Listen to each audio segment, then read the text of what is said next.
Papa dog. Oh, Papa is the best dog, God a dog. Oh, Papa dog. Oh, Papa dog, God a dog, God a dog. Oh, Papa dog, God. Oh, Papa dog. Oh, Papa is the best dog, God. Oh, Papa dog, God. Oh, Papa dog. Oh, Papa is my blue god, baby Papa dog god. Oh, Papa dog. Oh, Papa is the blue god, baby leather hippie dog. Oh, Papa dog. Oh, Papa has a bigger chest. He has a bigger chest. Oh, Papa dog. He is the big hippopotamus, baby dog, a god dog. Oh God, the dog. Oh Papa is the best dog a god. Oh Papa dog a god. Papa dog. He is the best Krista Cola god. Oh Papa dog a god. He is. I have all these nicknames for him.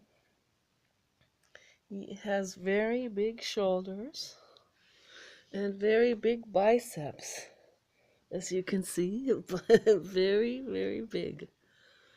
Big, wide shoulders and a narrow head, very long leather hippie ears, and real wide around, like a cubic shaped body. It's very interesting. And wide hips, and very thick, wide around legs, and big feet.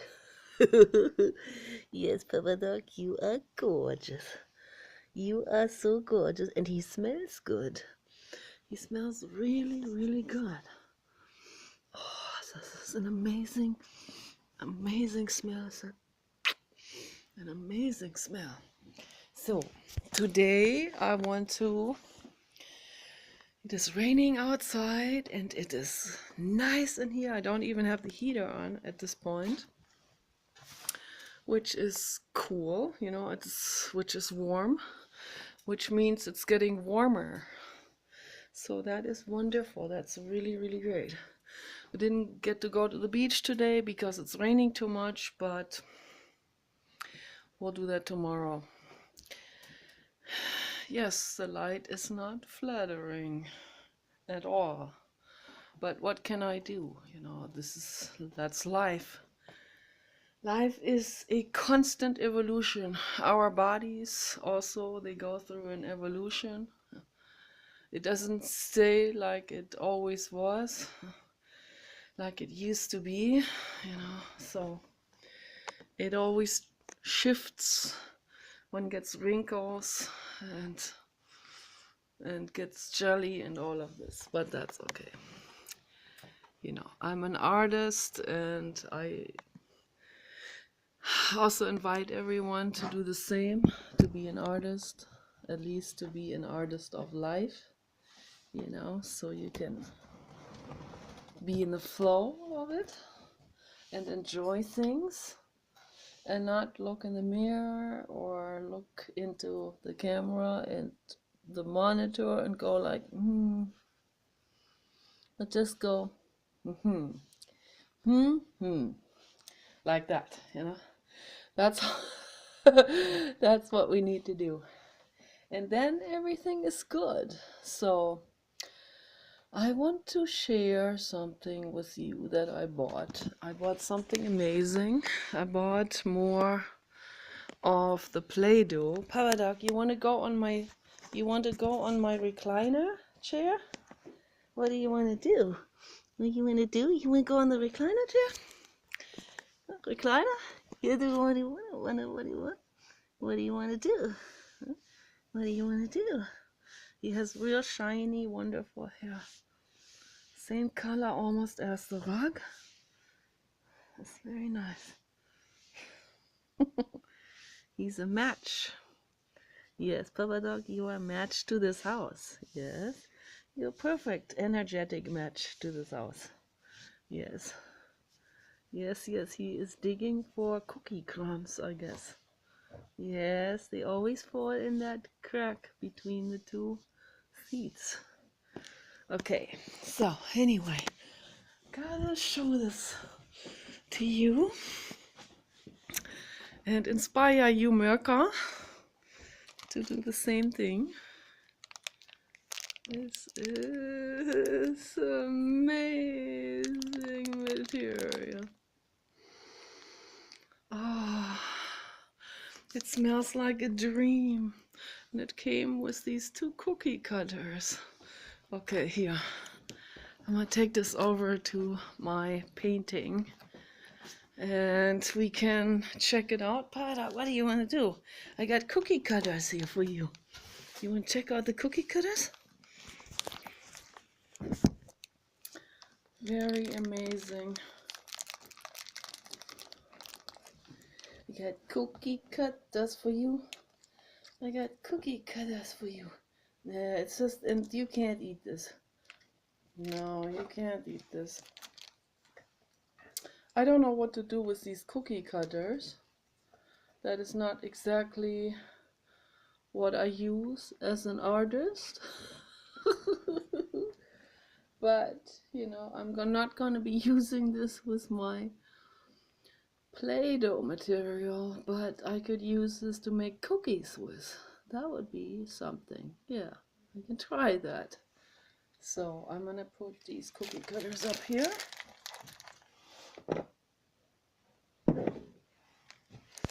And I want to show you the color of this amazing material. I don't know if this is showing. This is not showing very well. Probably have to relocate this. Yeah, that's what I'm gonna do.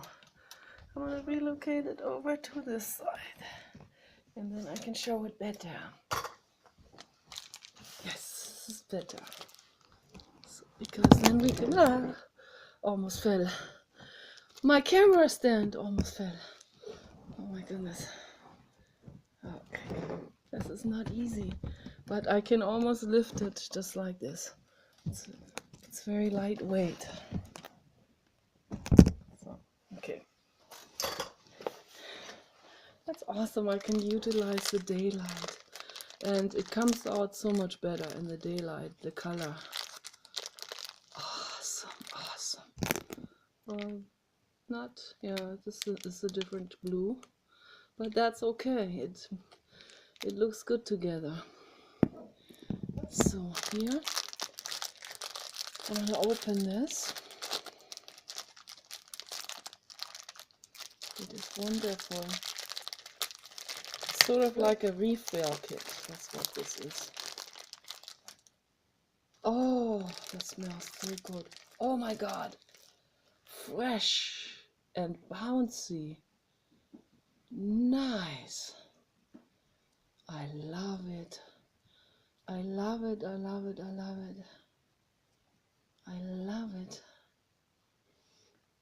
Nice, nice, nice. I love Play-Doh. It's a memory of my childhood that was good, you know, this bits and pieces that were like a refuge, and that was always clay and colors to make something with it. And I also, when I was 6 years old, my parents, they knew me very well. They knew my affinities. So they bought me a children's toy thing where you can bake your own skeletons. It's true.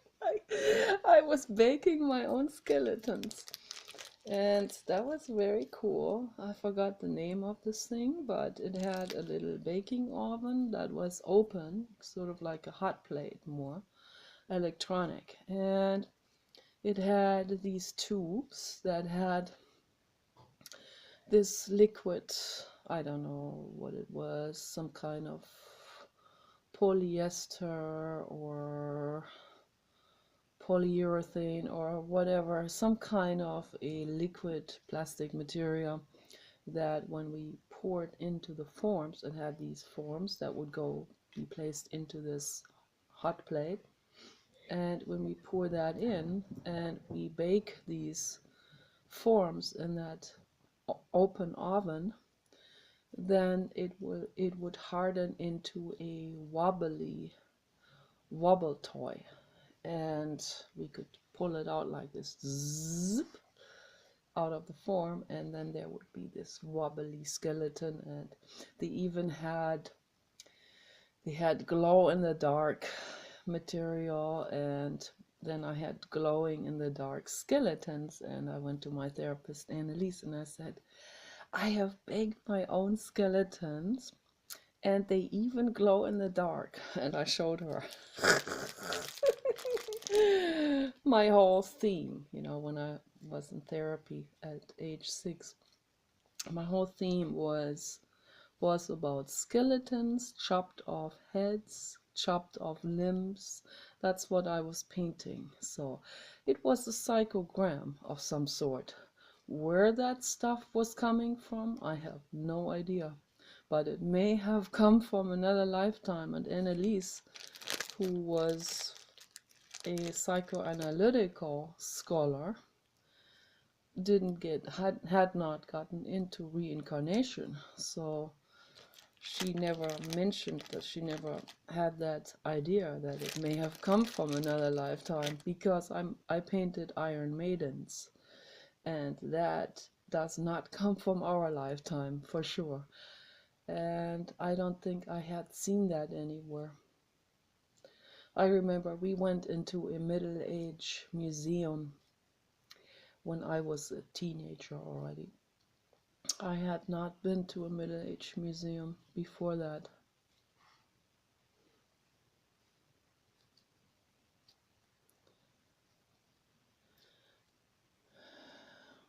And it also docked onto my current life, of course. This is an energetic compounding process that is happening with coming into an existence. You take stuff with you from the other life. It compounds and finds its match in your present life. It will always dock onto something, and it's not going to be the glowing skeletons that we bake, because they dock onto being in awe. They dock onto being mesmerized and being completely engulfed in toys. And that's the world of a child that is sane and safe. So no, what the Iron Maiden docked on to was actually the skeletons. They were sort of like an eye twinkling from the infinite cosmos, saying, let's not take everything so darn seriously, including the Iron Maiden thing. And we have all skeletons in the closet, that's what the infinite said to me. So let's laugh a little bit about that too. Let's play with this. Let's have some fun with it. And not be so serious always. Things, they can be very serious. And we need to be serious, but we also need to play. And when I was 6 years old, I just loved to play with those kind of things and make things and paint and sculpt. I was sculpting all the time. I was decorating my body, pretending to be a frog. And I made myself frog skin out of silver material, and I always did something like this all by myself. I always wanted to be something else. I wanted to be an animal. I wanted to be a dog. I wanted to be a frog. I wanted to be a crocodile or a snake or something like this. I did not like being a human. I found that very scary. And then I saw this drama in the adult world.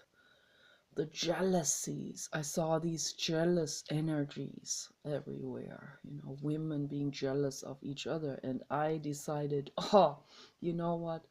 I'm gonna stay a child. And better yet, I'm gonna become my baby brother when he was just like half a year old or a year old.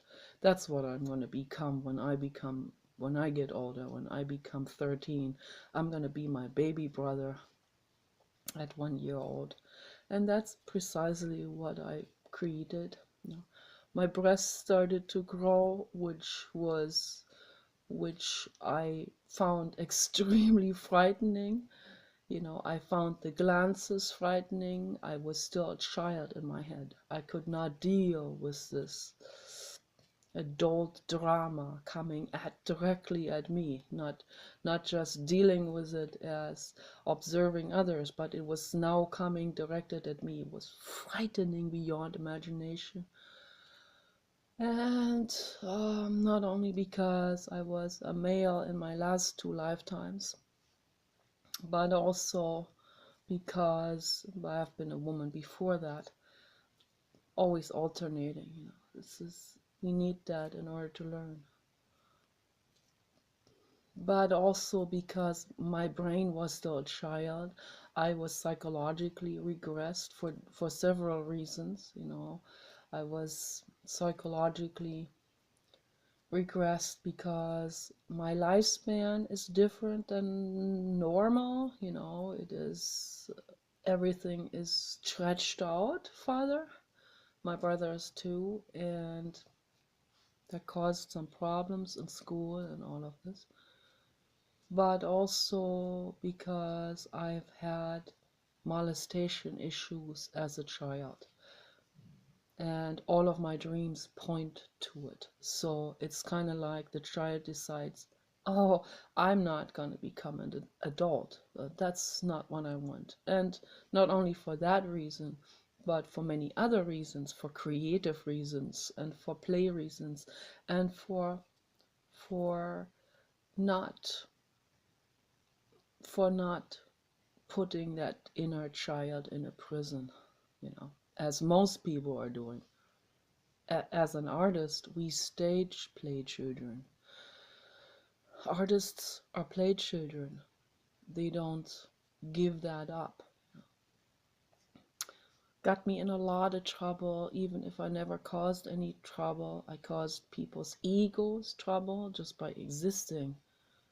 So my existence was a questioning of some other people's behavior, just my mere existence. And that is always very interesting to observe, to say the least. So all of these things have moved me into the direction of studying psychology because, first of all, I was at Annalise's therapy for 2 years, from 6 to 8, twice a week. She wrote a book about this called Betty, Protocol of a Child Therapy. It's been a bestseller in the English speaking countries. It was poorly translated into English. I had taken that on again like 2 years ago or 3 years ago. I took that on to retranslate it again, to translate it again, once again, from German into English. Once again, for me, the first time, it was the first person who translated it into English was not me. That was someone I know, but I'm not gonna, it's not necessary to talk about it, but someone out of Annalise's family. So, but she didn't put her mind into it, and I don't know why. Maybe her own feelings were coming up. I don't, there may be all kinds of reasons. You know, her mind wasn't into it, really. And it was poorly edited and all of this also. And very poorly interpreted in terms of, you know, when we translate something from another language into another language, we have to really understand the meaning behind the words, and we have to really get into the whole story of it in order to capture the spirit of what this is all about. And when someone is not into it and doesn't feel it, or is maybe in resistance even to it psychologically, then naturally it's not going to come out very well. So that's why I don't recommend the book. If you are a German speaking person, the book's still on the market today as a bestseller, even being taught in schools, psychology, clinical psychology, and even high schools. So it has become a very popular literature in those fields, even in 11th grade, 10th grade, 11th grade, and so on. And it's fantastic. I've talked to people who have studied this in their school, and I had a friend from Germany that I met on the internet, and she was excited that she could meet the actual person behind this, and we were able to communicate and talk for a long time, have written each other many letters per email back and forth. So, but then I hope that I was the one who helped her. That would be really amazing because she was cutting herself. And I gave her every motherly support I could do. And words can heal. I know so.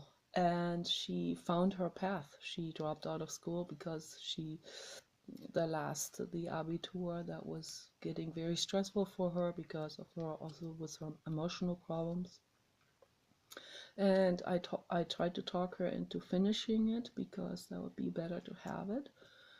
But she wanted to get into nursing, and I said I could never do nursing, but only you know where your path leads you. And so she was very, very decided on that, and so she went into nursing. And then the contact broke off at some point. You can't, when you live in two different countries, usually the contact does evaporate at some point, and you have different interests, or you do different things, or you're just talking to different people, or having projects and so on.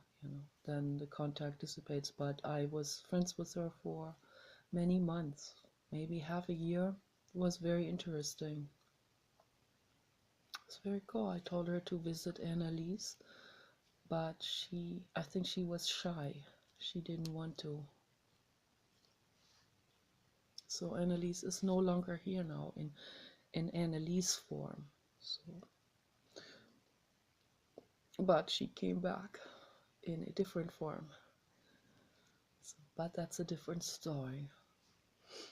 And many people don't agree with this, and they go, "No, this is going too far now." That's okay. You don't have to follow me all the way to Nirvana. So we can stay somewhere on the ground zero with this. But the ground zero message, whether I go into Nirvana later on or not, the ground zero message is still the same thing. And the ground zero message is that we need to be really there for our animals and children, really be there, so that their brains can feel safe. And when their brains feel safe, they can become creative. And when we allow them to become creative, they can express themselves. They can heal their wounds. Even if it is a skeleton or cut off head that they paint, don't criticize it. Let them. My dad never criticized it. My mother was the one who would stand there with guilt feelings and with concerned look on her face and saying, "This is a psychogram, psychogram in German, and this is scary, and this is not good, this is sick," or whatever. No, it is an expression of the mind that needs to release this pent-up energy, that fear energy, that the insecurity, the helplessness, the confusion, and all of this from this lifetime and the past lifetimes. It's all compounded together, and it just needs to be released through art, and that's a wonderful thing. It really is.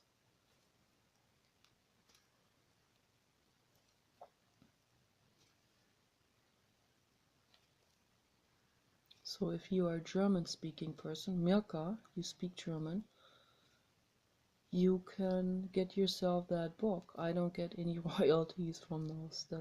That goes to Annalise's kids. And they ripped her off also. They ripped her off the DTV Fischer I think the Fisher editor ripped her off because Annalise wasn't a lawyer and she didn't know how to protect herself from all of those hawking. No, I don't even want to use that. I don't even want to use an animal word. A hawk has to eat. An editor doesn't have to steal someone's gold bars, which they actually did. They actually managed. They actually managed to steal Annalise's gold bars. It's amazing.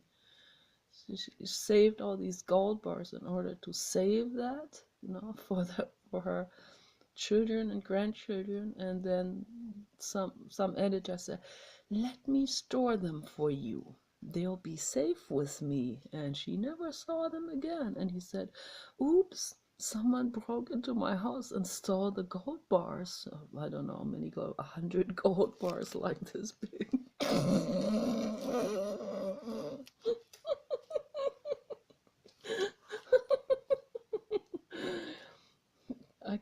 I could write a whole book just about Annalise herself. She was a trip, that lady. She really was a trip. So, my goodness. A light worker soul.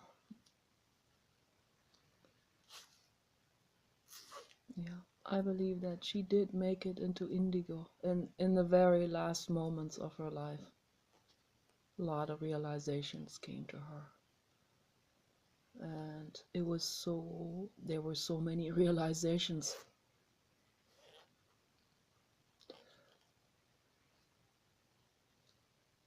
Yeah, probably led her to fall also. That's what I think, because she fell and had a heart attack. She was like, I think she was like 95 or 96. And a couple of months later, Arjanov died.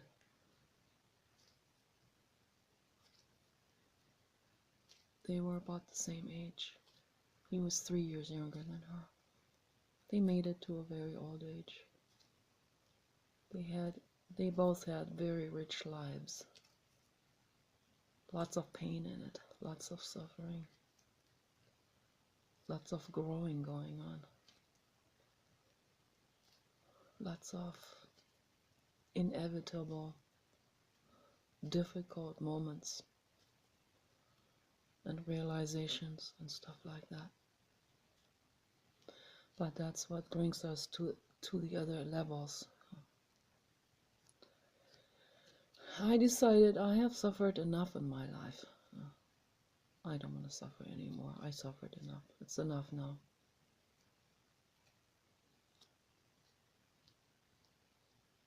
I want to help other people. I want to inspire other people. I want to help other people so that they can be good to the animals and to their children, so that we can together, if everyone does that, if everyone carries that message forward to other people, then we can heal the whole world that way. And I believe that it is doable. I've seen it in action.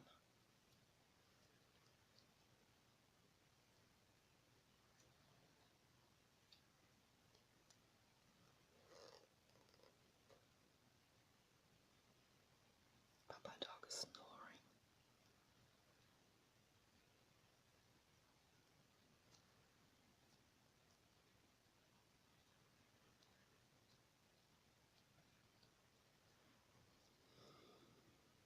I love this material. I love the colors. Fantastic. Thinking about what to do now with this. I'm going to be wrapping this around something. I'm going to be wrapping this around a box and make another square sculpture with this. I have much of it now that I can use for it. And I will give it an eye again on the side, like my octopus dog, Blue God. It's beautiful. It's nice also. This is a nice shiny surface. Gorgeous color. It's gorgeous. Gorgeous. Gorgeous peach. Love it. So that's what the meaning of life is. Not how we look, and not to stay 20 forever. It's if we can make it, if we can manage something, if we can figure out a way with plant medicine, and that's great. But it is, I don't see it as the most important necessity. I recognize what life is about. Life is about growing, learning, dealing, learning how to deal with the problems, with the difficulties, including aging, including becoming a big fat truck driver. All of this is, we can make this into a fun experience. We really can.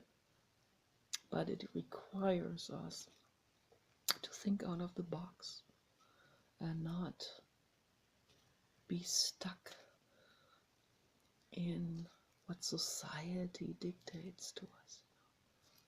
Like, only 20-year-old women and men are liked. The other ones are ignored.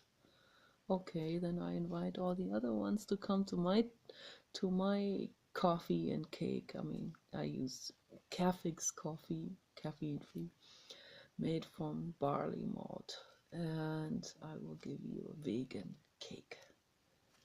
And we'll make whipped cream with soy milk.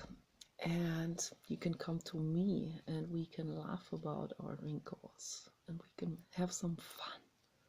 Huh? And when we feel safe, when we totally feel safe, when you feel safe, you don't have to hide yourself anymore. When you feel safe, really feel safe with someone, you don't have to hide yourself. You don't have to be afraid. You don't have to be clenched up. You can be and feel and do what the body wants to feel and do. Whatever that is. If you want to cry, if you want to eat something, if you want to paint, express something, whatever it is, it feels good.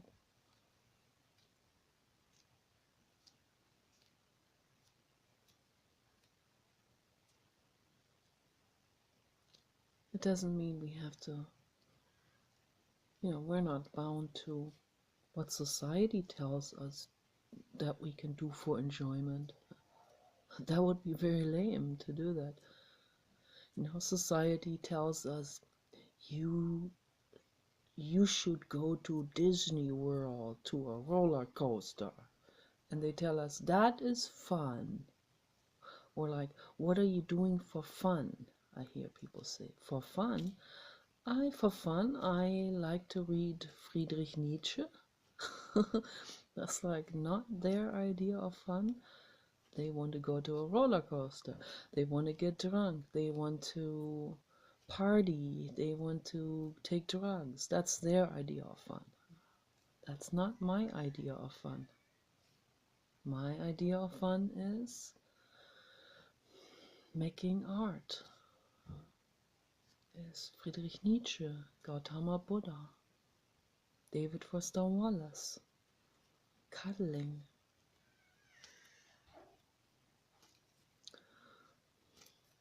smelling perfume oils, eating healthy, whole vegan food, listening to classical music. That's not the idea of fun of the average person, but it is mine. And if you do all these things, you will see how your entire body, how your cells will respond to that when you do that. And then you listen to Johann Sebastian Bach or Mozart and Beethoven. Those are my three favorites, of course. They're also the most famous ones.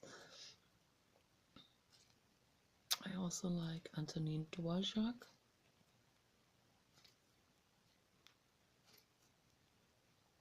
I believe he was Czechoslovakian, an amazing composer. I like Frédéric Chopin. I like Rachmaninoff, Schubert, Schumann.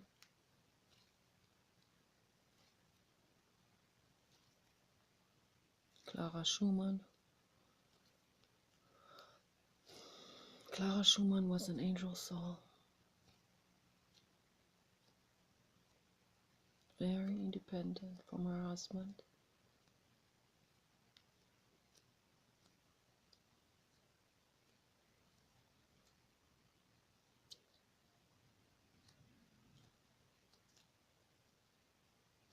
One of the first feminists.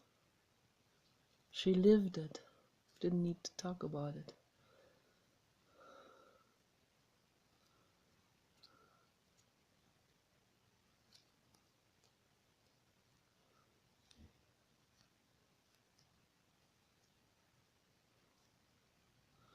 This is very, very therapeutic to do this. To just do this all day long.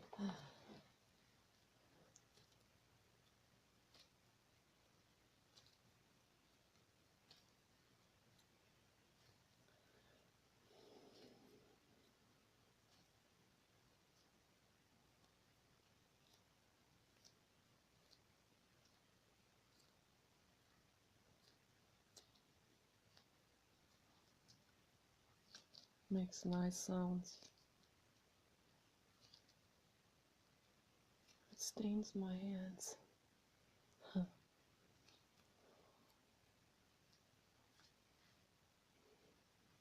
nice. I love the smell. It smells like something you can eat.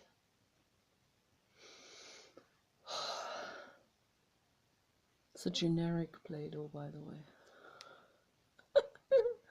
Got it at the Dollar Tree store. Oh, it smells good. It smells like cotton candy and vanilla. A little bit like caramel. A little bit like strawberry. Delicious, absolutely delicious.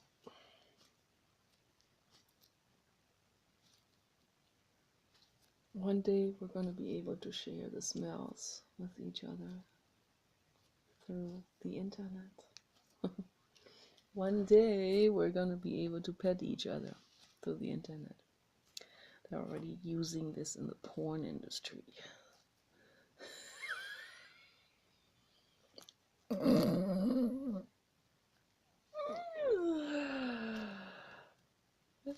They will come up with all kinds of amazing things and devices. Safe sex? Yes. And not just for that, for all kinds of things. We can help each other that way. I can put my gloves on wherever I am, and then I will activate the gloves around the globe in someone else's house. And then I can do something with my hands at someone else's house with a 3D camera that I see through. Then I can be a little bit in someone else's living room, and I can explore. I can play chess with them on a real chessboard, for example. Or I can pet someone's cheek and say, I'm here for you. You don't have to be alone. All kinds of amazing things are going to be happening. And Caroline, she is like 20 years old. And Caroline, and also Mirka is 30. You guys are still young. You're going to be seeing all kinds of amazing things happen in the next couple of decades, in the next 30, 40 years, you are gonna be so amazed. You're gonna be so mesmerized. What's gonna come? What's gonna happen? So I don't know how long I'm gonna be living. So I don't know. I could live another. I possibly live another 40 years. I could. Maybe 50. I don't know. I have a long lifespan. So, but I don't know if I want to live that long. So I might be deciding to leave it at some point. In 20 or 30 years or 10 years. I don't know. I don't know yet what's going to happen. I have no idea. But it would be nice if I can help people. It would be nice if I don't have to make an exit quick, just because I can't handle getting old. It would be nice if I can be that actual role model that I want to be, for the world. To show you that we can enjoy our lives even when we're old, even when we get over the hill. That's a real threat. That's a real scary thing for me. Like, oh, I don't want to get there. That's real threatening for women. I see it all over the place. I'm not going to mention any names. I see it among the movie stars. All those movie stars that are around my age. I see it in their faces. I see the fear. I see the agony. I see the resistance to it. They go under the knife. They do all kinds of things. They take estrogen from horse urine, which I think it's highly unethical. I'll never do this. Never. I will never, ever take a drug that was produced from an animal suffering, that was produced from laboratory animals or whatever, from testing or whatever. Never. No one can trick me into that. I would much rather embrace the status quo, the actuality of it. I would much rather, even if it's painful, even if I become rejected, even if I have no one, it's better than making a horse suffer with a catheter in them. That's horrible, horrible torture, what they're doing. So say no to hormones. Do it naturally. That is my message to the world. That's one of my many messages. Speak out for the animals. Write petition letters. Sign my petition for the animals. I want personhood rights for animals. Please sign my petition, personhood rights for animals. Very, very important. I need to get many, many signatures. Share it with others. We need to get a lot of signatures so we can. And you can use the link. You can use the link to my petition, and you can write a petition letter and use that same link and say, hey, my friend has collected all these signatures. Here they are. Go look at it. When we write online letters, or, even if we write a paper letter, you can include the link and say, yeah, just type that link out and check it. Check, or just put the name of it, Personal Rights for Animals by Nicola Redwood. You can tell them, and they will find it, and they will look for themselves, and they will see, so there are people, in this world who would like to have Personhood rights for animals. The corporate agenda stands completely in opposition to that. That is to be expected. They will tell you lies why they can't do it. They will make things up as they go. Of course, we can have the same rights for animals as we have for retarded humans. Yeah. Retarded humans, developmentally regressed humans, children and adults, they get personhood rights. They don't get to vote. They don't, it's not about voting. It's not about, my dog's not going to go to a voting booth. So,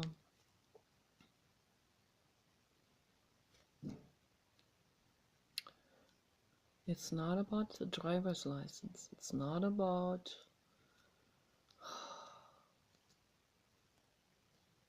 whatever, legalities. It's not about even having power of attorney over yourself. That's not what it is. It's about the very simple things. The right to protection, the right to food, the right to a warm home, the right to be loved and cared for, the right to specific freedom, I mean, what do we mean by freedom? For me, my dog is free. My dog has freedom.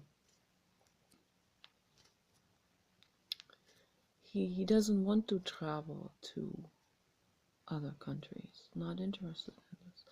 He's not interested in running off and then ending up in a forest by himself.